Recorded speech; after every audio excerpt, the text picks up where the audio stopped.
I never imagined that the smell of rain mixed with sandalwood perfume would become my definition of peace, but life has curious ways of surprising us just when we think we have hit rock bottom. If you like stories about love, overcoming odds, and those encounters that change our destiny forever, subscribe right here to the Forbidden Romances channel and turn on notifications so you do not miss a single chapter of my life. My name is Cassie. I am 24 years old, and until recently, I thought love was a luxury reserved only for those with time and money to spare. Two things I never had. My routine was a marathon that began before the sun came up and ended when my body no longer responded to my commands. A type of exhaustion that seemed to have settled into my very bones. I worked as a waitress at a diner downtown, serving tables for people who would not even look me in the face, while the smell of grease and cheap disinfectant permeated my uniform and my short hair. I was thin, not for aesthetics, but because I often chose to skip dinner to ensure that B, my 2-year-old daughter, had yogurt and fresh fruit in the refrigerator. I would look at myself in the bathroom mirror at the restaurant and see a girl with sharp shoulders and deep circles under her eyes. Someone who was slowly disappearing. Every day, at 5 p.m, my heart would race in a frenetic rhythm. Not from passion, but from pure panic of being late to pick B up from school. She attended Pathways Academy, a traditional and wealthy institution where I had managed to get a full scholarship by a miracle, but which charged me a high price in silent humiliation. I would get off the crowded bus and run 3 blocks, feeling the sweat run down my back, praying that no father or mother from that elite circle would see me in that deplorable state. I felt like I did not belong in that place, with its high iron gates and imported cars that cost more than I would earn in my entire life. It was on one of these rushing afternoons that I stopped to really observe her for the first time. The teacher, Ms. Sarah Montgomery, who coordinated the student dismissal at the main gate. The contrast between the two of us was so stark it was almost painful. While I was angular, agitated, and wearing worn-out clothes that hung off my body, she was the image of stability and elegance. Sarah was not thin like the neurotic gym moms. She had an imposing body, slightly curvy, filling the space with a soft and feminine authority. She wore a blouse of fine fabric that highlighted her neckline, and tailored trousers that traced her wide hips, conveying a sense of comfort and health that I secretly envied. Her hair, brown and full of voluminous curls, fell over her shoulders in a way that seemed to have a life of its own, framing a face that rarely showed tiredness. I would stand there, hiding behind a utility pole or pretending to tie my sneaker, admiring how she smiled at the children with genuine sweetness, showing perfect teeth and a gaze that conveyed safety. To me, Sarah represented everything I failed to be, a whole, calm woman who did not need to race against the clock to survive. I watched as she walked to her car in the reserved parking lot, a very well-kept silver sedan, which by the standards of that school might have been simple, but to me, it was a spaceship. I imagined what life must be like for someone who got into a car with air conditioning, clean seats, and the scent of lavender without needing to squeeze in with strangers on public transportation. On that specific afternoon, the sky over the city was strange, with heavy, dark clouds accumulating on the horizon, promising one of those summer storms that flood everything. I saw Sarah look at the sky and frown slightly, a gesture of concern that made her look even more beautiful and human. She adjusted her purse on her shoulder, a genuine leather bag that looked soft to the touch, and gave a last soft order to the security guard before turning around. At that moment, our eyes met for a fraction of a second, and I felt a hot shame rise up my neck, as if she could read all my misery and exhaustion with just that glimpse. I lowered my head immediately, staring at my worn-out sneakers, feeling small and inadequate before that woman who exhaled a sweet and striking perfume that the wind carried to me. I did not want her to see me as the poor, sloppy mother of the scholarship student. I wanted to be someone worthy of attention, but the reality of my stained uniform pulled me to the ground. I picked up B, who ran into my arms with that toothless smile that made every sacrifice worth it, and tried to ignore the magnetic presence of the teacher who was still nearby. I hugged my daughter tightly, feeling her warm little body against my thin chest, silently promising that one day I would give her the same security those other mothers had. But as we walked hurriedly to the bus stop, the wind began to blow with frightening violence, kicking up dust and dry leaves from the sidewalk. I knew we would not have time to get home before the rain, and the fear of seeing my daughter get sick from the cold made my stomach turn. I looked back one last time and saw Sarah's silver car slowly leaving the gate, windows up, isolating her from the chaos that was about to crash down on the city. In that moment, I felt a mixture of admiration and deep sadness that we were from such opposite worlds, separated by tinted glass and a bank account. The first drop fell heavy on my forehead, cold and thick, like a warning that nature did not care about my lack of an umbrella or my tiredness. I picked up the pace, pulling B closer, not knowing that this storm was not coming just to get me wet. That rain was coming to wash away the barriers I thought were impassable, and to throw me, literally, into the arms of the only person who could save me from myself. The world collapsed into water before I could even reach the bus stop, turning the downtown streets into rivers of mud and despair. Traffic came to a complete halt, a sea of red brake lights blinking through the fogged glass of the bus, while the watch on my wrist seemed to run twice as fast as normal. Every minute stuck in that gridlock was a needle pricking my stomach, feeding the ghost of my insecurity that whispered I was a fraud of a mother. I gripped the cold metal of the handrail until my fingers turned white, imagining B alone in the waiting room, the last child to be picked up, with that little look of abandonment that broke my heart into 1,000 pieces. When the driver shouted that the bus would not go any further because of flooding on the main avenue, I did not think twice before getting off and facing the storm on foot. The icy water soaked my sneakers on the first step, and the cutting wind made my uniform t-shirt stick to my skin like a second cold, humiliating layer. I ran 8 blocks under that deluge, dodging puddles and holding back tears, not from the cold, but from the anticipated shame of arriving at the school in that deplorable state. I could already hear the whispers of the other mothers, even if they were not there, judging the waitress who did not have a car or the competence to arrive on time. I arrived at the gate of Pathways Academy panting, with my short hair dripping water down my face and my lips trembling from the cold, looking like a frightened animal that had just survived a shipwreck. The courtyard was deserted. The hallway lights were already off, leaving only the warm yellow lighting of the reception area, shining like a lighthouse in the darkness of the rain.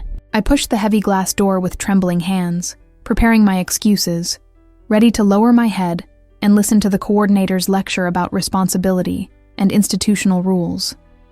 I already had the apology on the tip of my tongue, rehearsed and humble, the way life had taught me to be.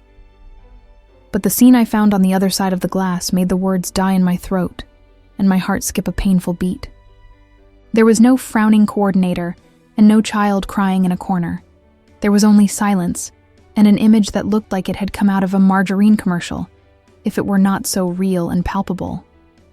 Sitting in one of the leather armchairs in the reception area was Sarah, with the relaxed posture of someone in no hurry, and in her lap, nestled against that soft and ample chest, was my B. My daughter was not crying. She was sleeping deeply, her little head resting on the teacher's shoulder, safe as if she were in the best place in the world. I stopped at the entrance, dripping water onto the Persian rug, feeling like an intruder in my own life, watching that perfect woman take care of what I held most precious. Sarah was humming a low melody, a lullaby I did not recognize, and running her hand through B's fine hair with a delicacy that I, with my rough, detergent-worn hands, rarely managed to have. The contrast hurt me again. She was dry, smelling good, impeccable in her fine fabric clothes, while I was a puddle of dirty water and anxiety standing at the door. Sarah looked up slowly, without startle, and when she saw me there, shivering and soaked, her expression was not one of anger at my unforgivable lateness. She did not look at the clock on the wall, which marked almost 7 in the evening, nor did she make a face of disgust at my wet clothes. Her face lit up with quiet compassion, and she broke into that wide, captivating smile that made her brown eyes close slightly at the corners. She simply brought her index finger to her lips, painted in an elegant nude shade, asking for silence so as not to wake the little one in her arms. She was tired, poor thing, Sarah whispered, her voice velvety, filling the quiet room with a warmth I could feel from afar. Don't worry, Cassie. The sky is falling out there. I imagined the traffic was impossible. The use of my name, spoken so naturally by her lips, completely disarmed me, causing my defenses to crumble along with the rigidity of my shoulders. I approached slowly, ashamed to get close to all that perfection, smelling her scent invade my nostrils. A mixture of warm vanilla and cleanliness, something that reminded me of comfort and a rich person's home. I reached out my arms to take B, apologizing in a hoarse whisper, terrified of wetting the teacher's expensive clothes with my disaster. I am sorry, ma'am. The bus broke down and I came running. I started to justify myself, my voice failing, but she interrupted me with a subtle shake of her head. No, ma'am. Please, call me Sarah, she corrected sweetly, and then, with extreme care, transferred B's weight to my lap. In that moment, our hands touched, and her skin was so warm and soft that the thermal shock against my freezing fingers sent a shiver down my spine. It was not a quick touch. She held my arm for a second longer than necessary, perhaps to give me stability, or perhaps because she realized I was trembling not just from cold, but from exhaustion. I felt the firmness of her body close by, that solid, curvy presence that seemed capable of withstanding any storm, while I felt made of glass about to shatter. B grumbled in my lap, feeling the change in temperature and the dampness of my clothes, and began to whimper, looking for the warmth she had just lost. I squeezed her against me, trying to pass on some comfort, but I knew I was freezing and wet, unable to offer the shelter the teacher had given so easily. Shame burned my face again. I could not even keep my daughter dry. Sarah noticed my discomfort and B's impending cry. She stood up, smoothing her trousers with her hands, and her height and physical presence imposed themselves before me, not as a threat, but as protection.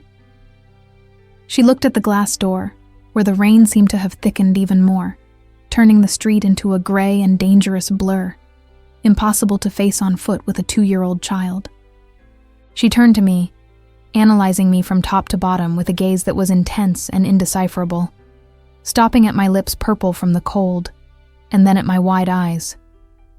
She grabbed her leather bag from the table and her car key, dangling it in the air with a firm decision that would accept no refusal. You are not taking her home in this rain, Cassie. There is absolutely no way, she said. And the authority in her voice was not teacher to student, but someone accustomed to solving problems. My car is right out front. Come on, I'll drive you. Getting into Sarah's car was like stepping through a portal into another dimension, where the cold, the noise, and the misery of the world outside simply ceased to exist. As soon as the heavy door closed, the sound of the storm turned into a muffled, distant whisper, replaced by the soft hum of the air conditioning blowing comforting heat onto my wet face. The interior of the vehicle smelled of cleanliness, a subtle mix of new leather and that scent of sandalwood and vanilla that seemed to emanate from her very skin, permeating the environment with a sense of calm I had not felt in years. I shrank into the passenger seat, holding B against my chest to try to steal a little of her warmth, afraid to move and dirty the impeccable upholstery with the rainwater running off my clothes. Sarah got into the driver's side, shaking her damp curls with natural elegance, and her presence filled the small space of the car in an overwhelming way. She did not seem bothered by the fact that she had 2 soaked people inside her private sanctuary. On the contrary, she adjusted the heater to the maximum temperature and turned to me with a smile that conveyed safety. I watched her hands on the steering wheel as she maneuvered out of the parking lot. They were soft hands, with manicured nails painted in a light polish, hands of someone who held pens and books, very different from mine, which were rough, red from chemicals, and calloused from hard labor. As the car glided over the wet asphalt with a smoothness the bus never had, the silence between us was not awkward, but charged with a strange intimacy that made my heart race.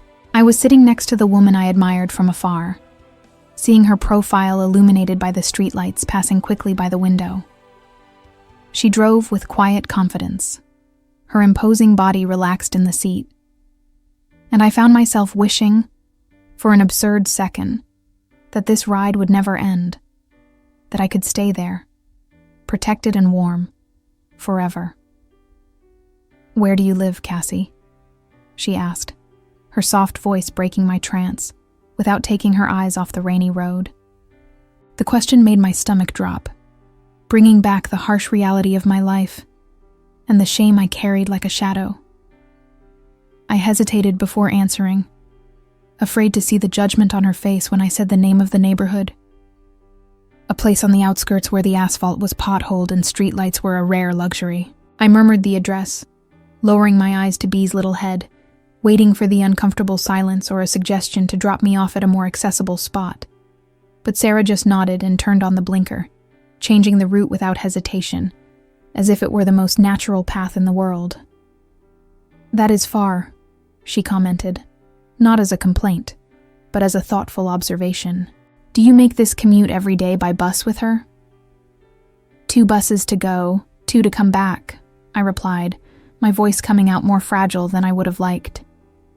"And when it rains like this, sometimes it takes 2 hours. It is tiring for Bee, I know, but it is the only way for her to study at a good school. I do not want her to have the same life as me."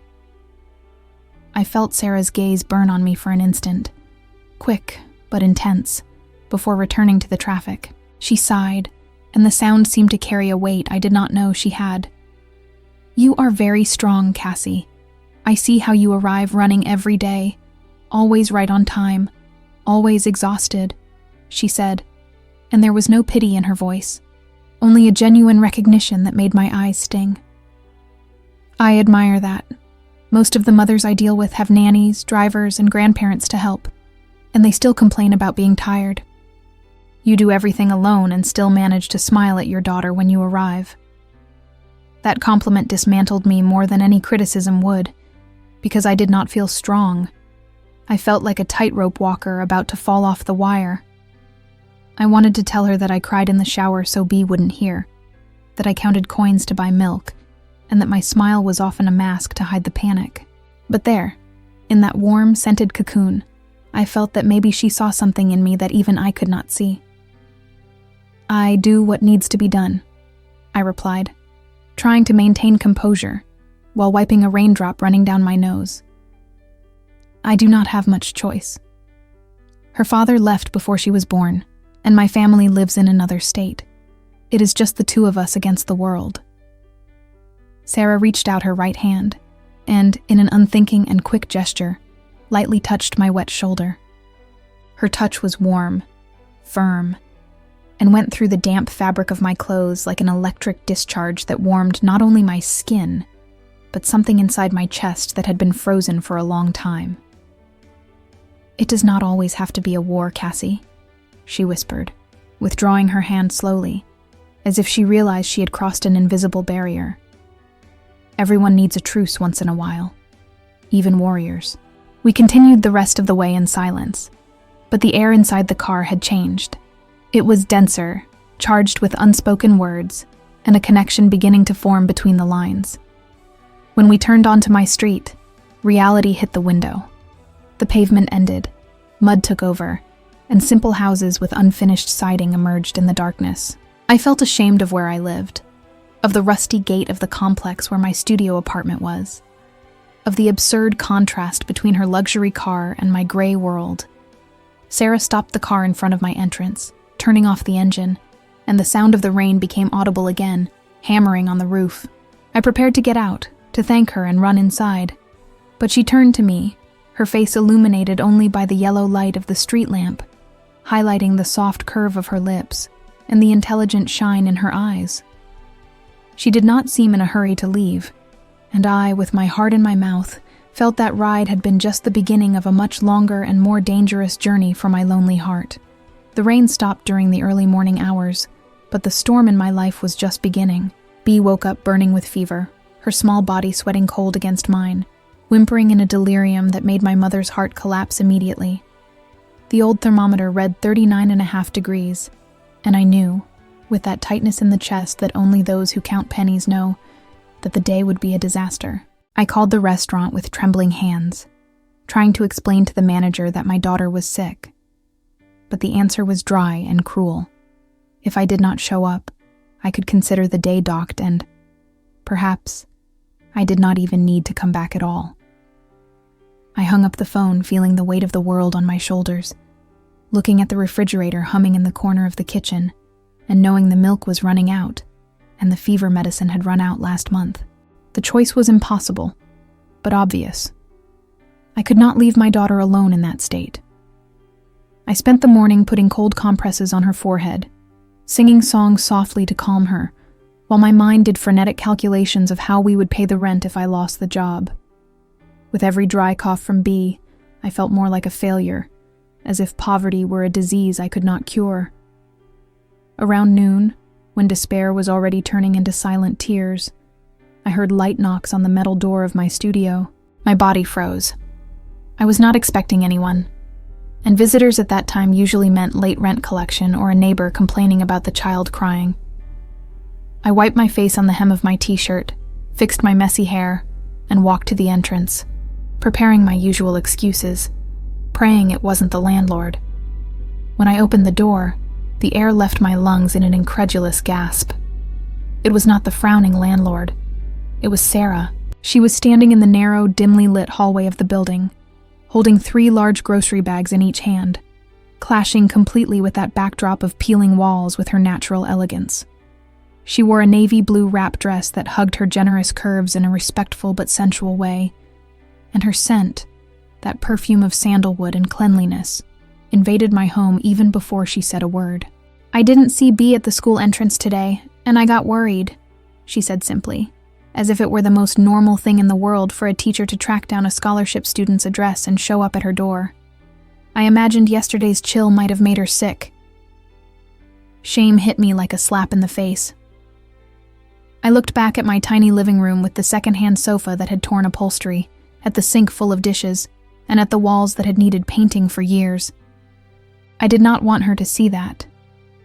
I did not want the perfect woman, who drove a luxury car and smelled like heaven, to see my misery exposed like that. I tried to block her view with my thin body, stammering that everything was fine, that it was just a flu. But Sarah had that soft determination that did not take no for an answer. "Cassie, I brought some things that might help. Can I come in?" she asked, and her tone of voice held no trace of disgust or superiority, just a genuine concern that disarmed my defenses. I stepped aside, defeated by exhaustion and need, and let her enter my world. Sarah placed the heavy bags on the wobbly kitchen table with care, and I could see labels of brands I never bought, organic juices, selected fruits, expensive yogurts, and a box of fever medicine that cost my entire day's work.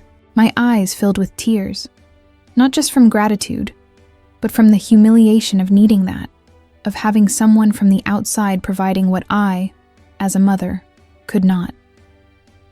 "You don't have to do this," I murmured, my voice choked, feeling small before her generosity. Sarah did not respond with empty words. She simply bent down, and with a naturalness that shocked me, took off her high heels, leaving them organized near the door. That simple gesture, stepping barefoot on my concrete floor, broke something inside me. She was not there as a distinguished guest afraid to get dirty. She was there to be with me. She walked to the mattress on the living room floor, where I had placed B to be cooler, and knelt on the frayed rug without thinking twice. B opened her feverish little eyes and, seeing the teacher, smiled weakly, extending her little arms. Sarah took my daughter into her lap with a tenderness that made my chest ache, resting her cheek on the girl's forehead to check the temperature, completely ignoring the fact that she could catch a flu or dirty her expensive dress.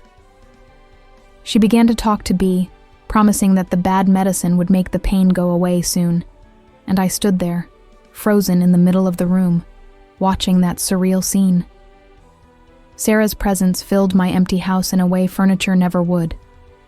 Her imposing body, taking up space on my old rug, brought a sense of safety I hadn't felt since I was a child. She exhaled a magnetic calm, organizing the chaos of my morning just by being there. While she gave the medicine to B with patience, wiping the corner of my daughter's mouth with her own thumb, I realized the admiration I felt for her was turning into something more dangerous.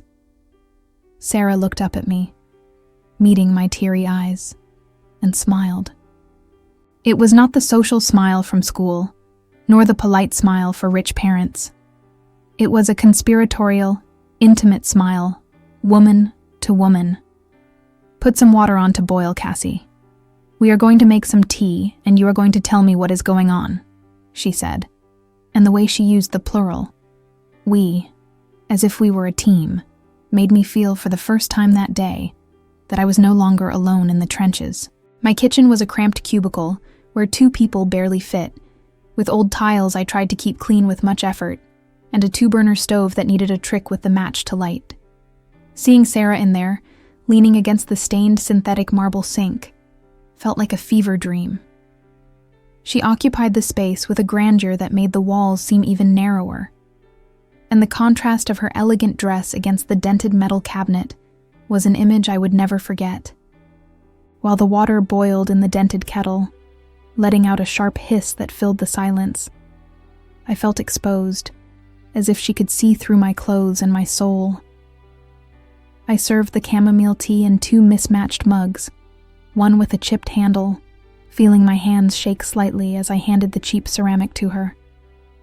Sarah accepted with a grateful smile, holding the cup with both hands, enjoying the warmth of the ceramic against the soft skin of her palms. She did not look with disdain at the simplicity of my service. On the contrary, she closed her eyes and inhaled the scented steam as if she were in a luxury spa, and not in the kitchen of an unemployed waitress on the outskirts of the city. "Thank you, Cassie. I needed this," she sighed, and her voice came out hoarse, stripped of that unshakable educator posture she maintained at school. We stood in silence for a moment, just listening to B's quiet breathing coming from the room next door. I leaned against the refrigerator, crossing my arms over my thin chest, trying to understand what that woman, who had the life I prayed to God for every night, was doing there, drinking cheap tea with me. It was then that she looked up, and I saw something in her brown eyes that disarmed me completely. Exhaustion. Not the physical exhaustion of carrying weight like mine, but a soul exhaustion. A deep loneliness that no makeup could hide. "You must think my life is perfect, don't you?" she asked suddenly, taking me by surprise. "The car, the paid-off apartment, the clothes. I see how you look, how everyone looks."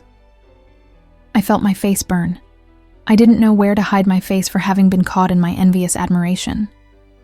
I tried to deny it, stammering some excuse, but she smiled sadly and shook her head, leaving the cup on the sink to take a step in my direction.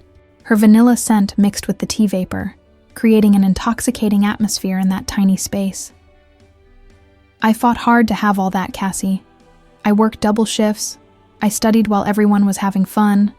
I saved every cent to buy my comfort," she continued, her voice low and confidential. "But you know what happens when I get home to my beautiful apartment. The silence. There is no one waiting for me. There is no child running to hug me. No one to ask how my day was. My refrigerator is full, but I eat dinner alone, standing in the kitchen almost every night." Those words hit me hard. I always associated money with happiness, stability with peace. It never occurred to me that the woman I idealized could feel an emptiness as big as the hole in my pocket. I looked at her, really looked, and saw beyond the imposing teacher. I saw a 35-year-old woman who had conquered the material world, but who was starving for human connection, the kind of warmth that cannot be bought in any store. "I am so sorry," I whispered, not knowing what else to say. "I thought you had, I don't know, a full life, husband, family." Sarah let out a short, humorless laugh. "I had a marriage that lasted 3 years and ended because he said I worked too much and was too intense. Since then, it is just work and home. I love my students. I love B. But at the end of the day, I am just Miss Sarah who returns the children to their parents and goes back to loneliness. In that moment, the invisible barrier between us, that one built with bricks of social class and hierarchy, crumbled completely. We were no longer the scholarship mom and the rich teacher. We were two lonely women sharing their wounds in a simple kitchen. I felt an overwhelming urge to comfort her, a courage I didn't know I had.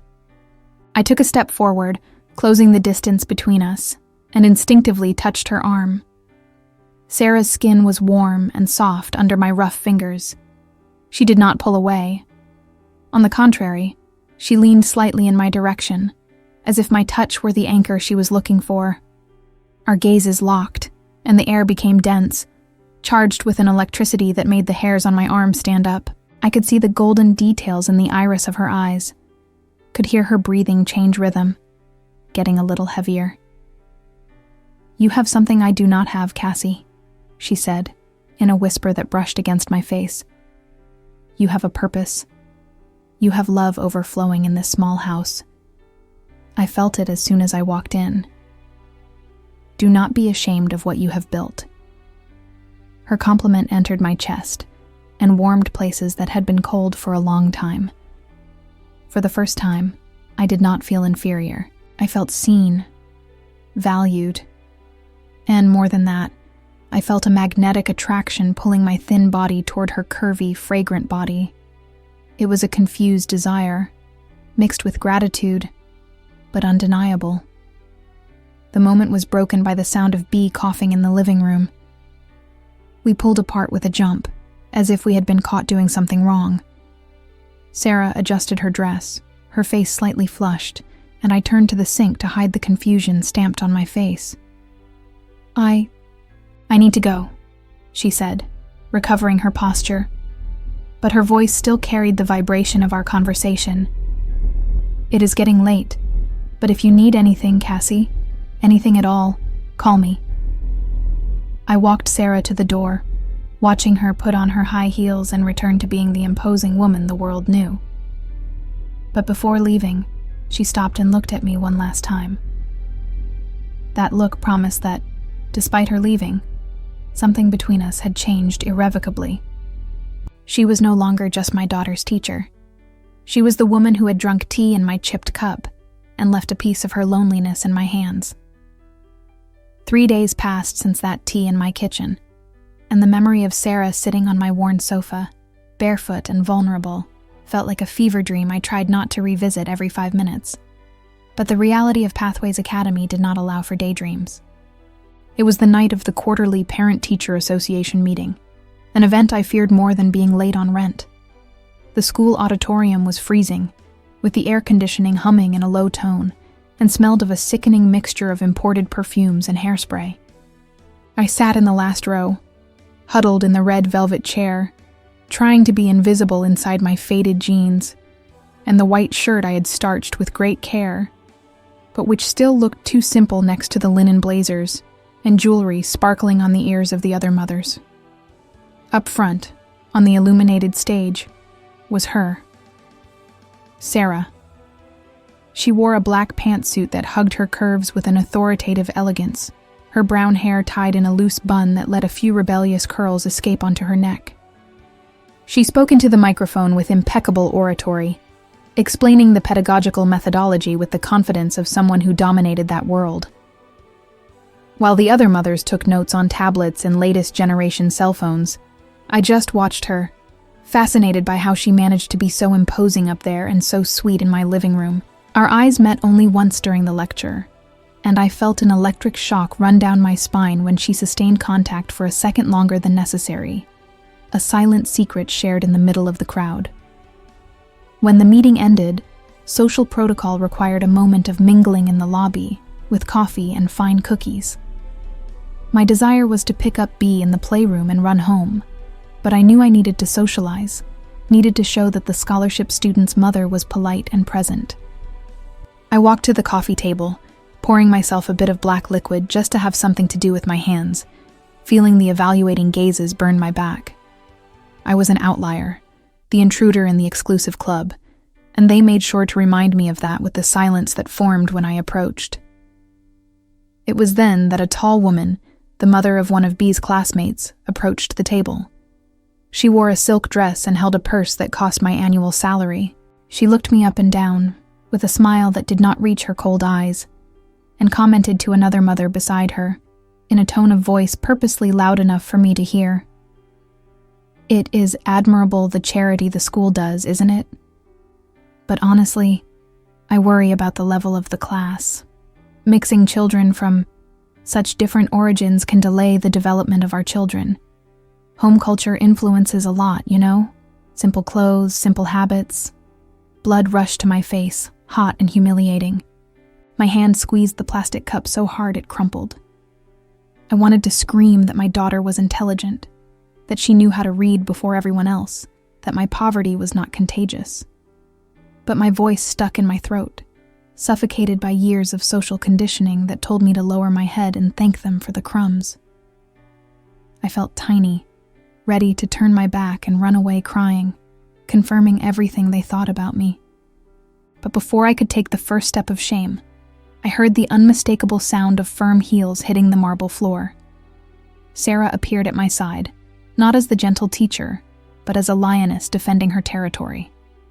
She stopped between me and Mrs. Wellington, the snobby woman, using her robust body and height to create a physical barrier of protection. She did not shout. She did not get upset. She just adjusted her blazer and looked at the woman with an expression of pedagogical disappointment that was much worse than any shout. "Good evening, Mrs. Wellington." Sarah's voice was velvety, but cutting like glass. "I couldn't help but overhear your comment about the class level. I am happy you brought that up, because I wanted precisely to congratulate B's mother." The silence in the lobby was instant. All heads turned to us. The silk woman blinked, confused, not knowing how to react to that interruption. Sarah placed a warm, firm hand on my shoulder, bringing me close to her, validating my presence in that hostile space. "B is, without a doubt, the student with the most advanced cognitive and emotional development in the room," Sarah continued, speaking loud and clear for everyone to hear. "Her vocabulary is exceptional, and the empathy she demonstrates with her classmates is something that, unfortunately, is missing in many children who have all material privileges, but little guidance on respect at home." I looked at Sarah, mouth agape. She was defending me. She was facing one of the richest clients of the school to defend the honor of the waitress. The snobby mother turned red, stammering some senseless excuse about having been misunderstood. But Sarah did not back down. She maintained her posture erect, chin up, emanating an authority that made the other woman shrink. "At this school, we value character and intelligence, not the label on the clothes," Sarah finished, with a polite smile that ended the subject. "Excuse us, Cassie and I have pedagogical matters to discuss." She guided me away from that toxic group, keeping her hand on my back, a possessive and protective touch that made me feel like the most important woman in the world. We walked to a more reserved corner of the lobby, near a window that looked out onto the dark garden. My heart was beating so hard I thought she could hear it through my shirt. "You didn't have to do that. She could complain to the board," I whispered, still trembling, but feeling a gratitude that overflowed through my teary eyes. Sarah turned to me and the iron mask fell. Her face softened, and she ran her hand through her curly hair in a gesture of someone holding back her own anger. "I cannot stand injustice, Cassie. And I cannot stand them talking about you or B," she said softly, with an intensity that left me breathless. "You are 10 times the mother and woman that any of those socialites are. Never let anyone make you lower your head." We stood there, in the corner of the hall, isolated in a bubble of intimacy, while the rest of the party happened in the background. I looked at her mouth, painted in a dark red lipstick, and felt an insane urge to kiss her, right there, in front of everyone. Admiration had turned into desire. She was not just beautiful and smelled good.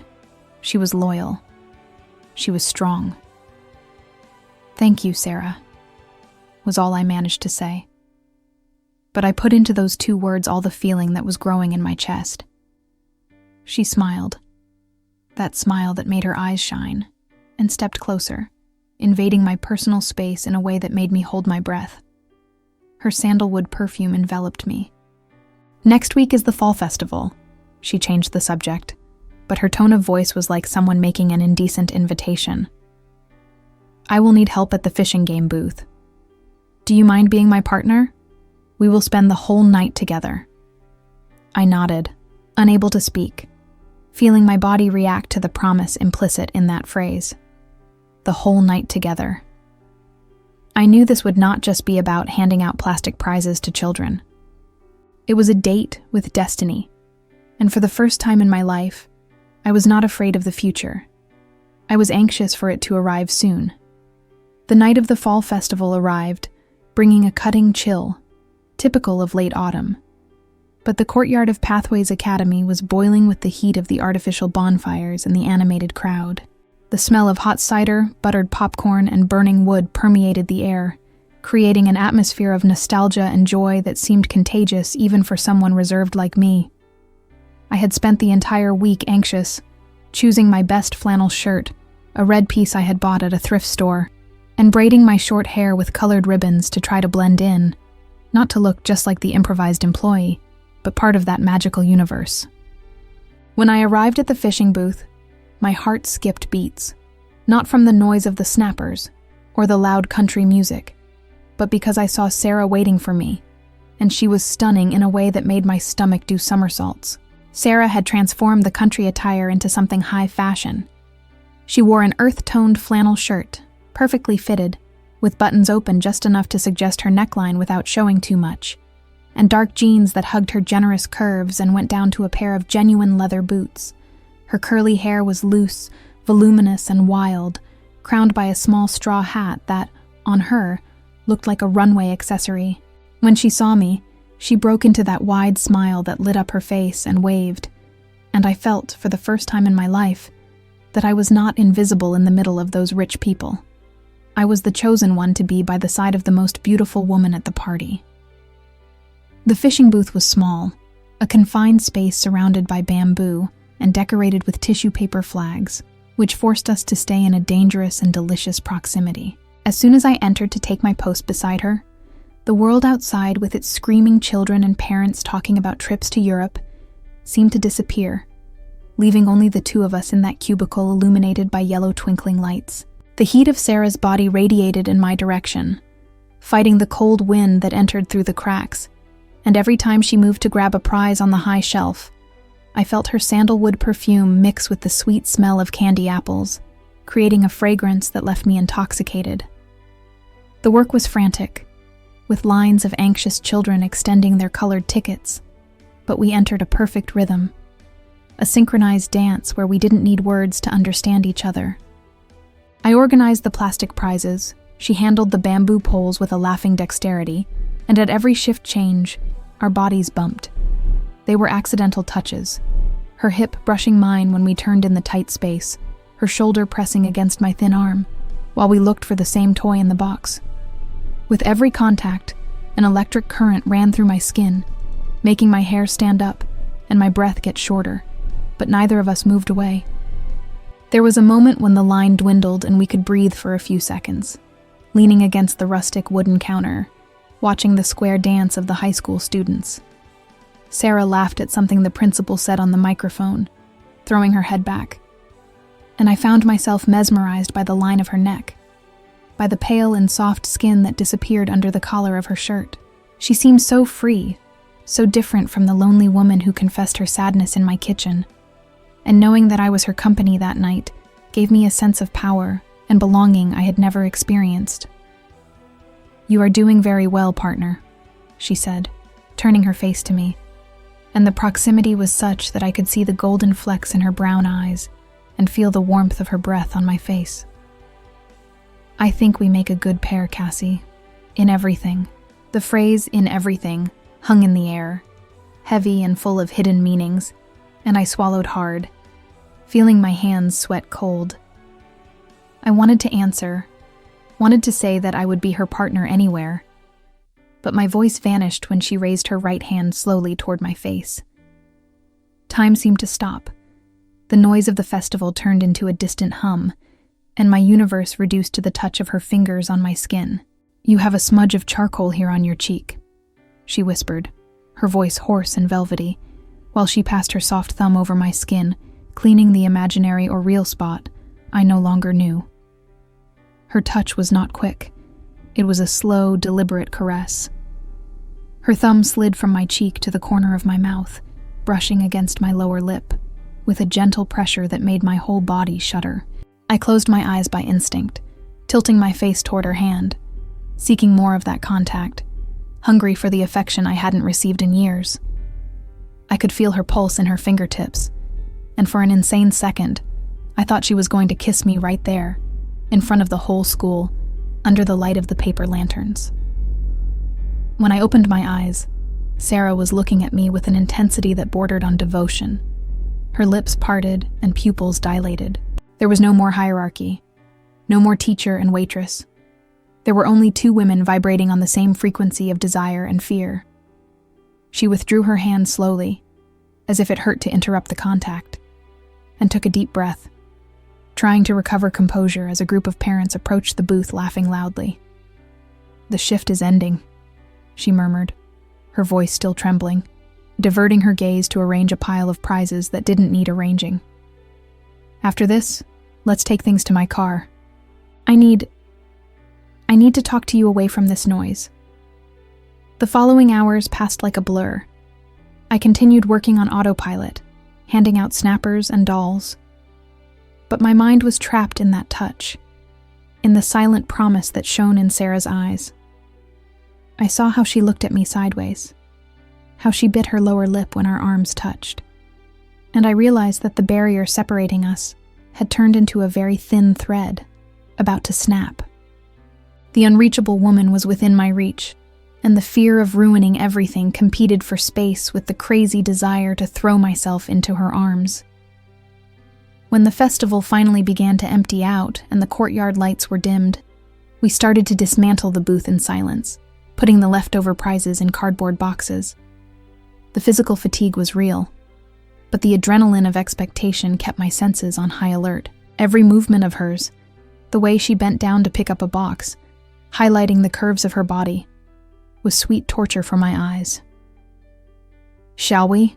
she called, holding a large box with ease, standing at the exit of the booth, with the darkness of the parking lot at her back like an invitation to the unknown.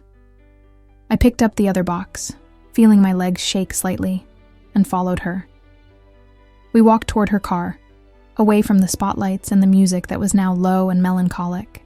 The gravel crunched under our feet, marking the rhythm of my anxiety. I knew that walk to the car was not just the end of a fall festival. It was the beginning of something that would change our lives forever. And while the cold night breeze hit my hot face, I had the absolute certainty that, regardless of what happened in that dark parking lot, I was already irremediably in love with her. The teacher parking lot was located at the back of the school, a dimly lit area surrounded by old trees that blocked the moonlight and muffled the sound of the music coming from the courtyard. As we walked side by side, the noise of the gravel under our feet seemed deafening in the silence of the night, marking the accelerated rhythm of my heart. Sarah opened the trunk of the car with a soft beep of the alarm, and the internal light of the vehicle turned on, illuminating her face with a golden glow that highlighted the curve of her eyelashes and her mouth painted red. We put the cardboard boxes inside, our arms brushing in a clumsy choreography, and I could feel the heat emanating from her body, a heat wave that contrasted with the freezing air of the night. When the trunk lid closed with a dry thud, we did not move to get into the car, nor to say goodbye. We stood there, leaning against the cold metal of the silver sedan, trapped in a temporal limbo where neither of us wanted to take the step that would end the night. Sarah crossed her arms over her chest, a gesture that seemed to try to contain the cold, or perhaps her own anxiety, and looked at the starry sky, letting out a long sigh that turned into white smoke in the air. She looked majestic, and at the same time incredibly fragile in that deserted setting, like a queen who had taken off her crown for a moment to rest her neck. "I hate this part," she confessed, without looking at me, her voice coming out in a hoarse whisper. "The part where the music ends, the lights go out, and I have to go back to my silence. Today, with you there in the booth, it was the first time in a long time that I didn't feel alone in a crowd." Her words gave me a courage I didn't know I possessed, a bravery born of the desperate need to tell her that I felt the same. I turned to face her, standing inches away, close enough to see the texture of her skin and smell the intoxicating scent of vanilla that seemed stronger in the dark. "You don't need to be alone, Sarah," I said, and my voice trembled, betraying all the feeling I had been keeping since the day of the storm. "I have never felt so seen as I feel when I am with you. You make me feel important, even though I am just me." Sarah turned her face slowly, and the look she gave me was of overwhelming intensity, as if she were seeing my naked soul. She uncrossed her arms and took a tiny step in my direction, invading my personal space in a way that made my stomach drop. Her hand, warm and soft, rose to my face, tracing the line of my jaw with a delicacy that made me close my eyes and hold my breath. "You are not just you, Cassie. You are the strongest and most resilient woman I have ever met," she murmured, and her fingers slid to the back of my neck, tangling in my short, messy hair, pulling me gently closer. "And I have been dying to do this since the day you walked into my kitchen." I opened my eyes just in time to see her face approaching, her lips parted in a promise of paradise. The world stopped. There was no more school, no debts, no social differences. There was only Sarah's mouth meeting mine. The kiss started soft, a hesitant touch of soft and warm lips testing the terrain, but soon transformed into something deep and urgent. I tasted her, sweet and warm, and my hands, which before didn't know where to stay, found their way to her waist, holding firmly the flannel fabric, feeling the curve of her body against mine. Sarah's body was a refuge. She pressed against me, and I felt the softness of her breasts against my thin chest, a contrast that seemed to fit perfectly, as if we were two pieces of a puzzle that finally met. She moaned softly against my mouth, a vibrant sound that went down my spine and lit a fire in my belly. I lost myself in that kiss, in the sensation of being desired by that incredible woman, in the safety of her arms wrapping around me and protecting me from the cold and fear. We were completely surrendered, isolated in our bubble of passion and discovery, forgetting that we were in a public place, forgetting the rules, forgetting the risks. My hands went up her back, feeling the firmness of her shoulders, while she tilted her head to deepen the contact, her tongue asking for passage in a sweet and possessive way. For a few eternal seconds, I was happy in a full and absolute way. But the bubble burst with the violence of a gunshot. A beam of strong white light cut through the darkness, blinding our eyes and making us jump back, separating our bodies with the shock. The flashlight beam trembled in our direction, illuminating our flushed faces, my hands still in the air where Sarah's waist had been, and her mouth swollen and red from the kiss. The sound of heavy footsteps on the gravel came accompanied by a dry, authoritative voice I recognized immediately, making my blood freeze in my veins. "What is the meaning of this?" Principal Vance's voice sounded like a death sentence. I covered my eyes with my hand to try to see beyond the light, my heart beating so hard it felt like it would tear my chest. The principal stood a few meters from us, holding the flashlight like a weapon, and beside her was the pedagogical coordinator, with a clipboard in hand and an expression of shock and disgust. They had seen everything: the kiss, the embrace, the forbidden intimacy in the parking lot of that conservative and traditional institution. Sarah recovered first, straightening her posture and instinctively placing herself in front of me, trying to protect me once again. But I knew that this time her protection would not be enough. I saw the principal's gaze travel from Sarah to me, and her expression changed from surprise to a cold and calculated contempt. "Ms. Montgomery and the scholarship student's mother," The principal said, savoring the words with venom. I suggest you two accompany me to my office right now. We have a very serious conduct problem to resolve. The ground opened up beneath my feet. I looked at Sarah, and for the first time, I saw fear in her eyes. Not fear for herself, but fear for us. The magical night was over, and the nightmare of reality was just beginning. And it was in that moment, with the flashlight blinding us and terror freezing our bodies, that our life changed forever. But what happened next, inside that office and in the night that followed? Well, that is a story I will tell in the second part. Subscribe to the channel and hit the bell, because you won't want to miss how we face this nightmare together and the surprising turn that destiny reserved for us.